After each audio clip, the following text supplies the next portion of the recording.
হা না ভোটের ক্ষেত্রে আমরা বলতে পারি যে আমরা সবাইকে বলবো যে হা ভোট দিতে। আমরা মনে করি যে হা ভোটের অলরেডি সারা বাংলাদেশে আমরা একটা জোয়ার দেখছি হা ভোটের জন্য। মানুষ জানে যে হা ভোটে দিলে, হা ভোটে যদি তারা সিল দেয় তো দেশে আর স্বৈরাচার ফিরবে না, দেশে অনাচার ফিরবে না, অত্যাচার ফিরবে না। দেশে যে আমার আপনার টাকা, আমি আপনি যে ব্যাংকে যে টাকাটা রাখি কেউ এসে এটা লুট করে নিয়ে যাবে না।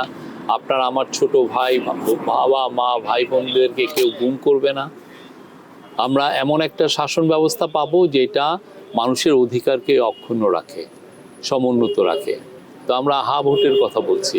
আর কালকে তো আপনারা দেখেছেন যে কালকে সারা বাংলাদেশে পার্লামেন্টারি ইলেকশনের জন্য একটা ক্যাম্পেইনও শুরু হয়েছে। আমরা তো খুব সোফার আমরা যা দেখছি খুবই এনকারেজিং। সবাই ভোটারদের কাছে যাচ্ছেন, ভোট চাচ্ছেন, একটা উৎসব মুখর পরিবেশ পুরো সারা বাংলাদেশে আমরা দেখছি।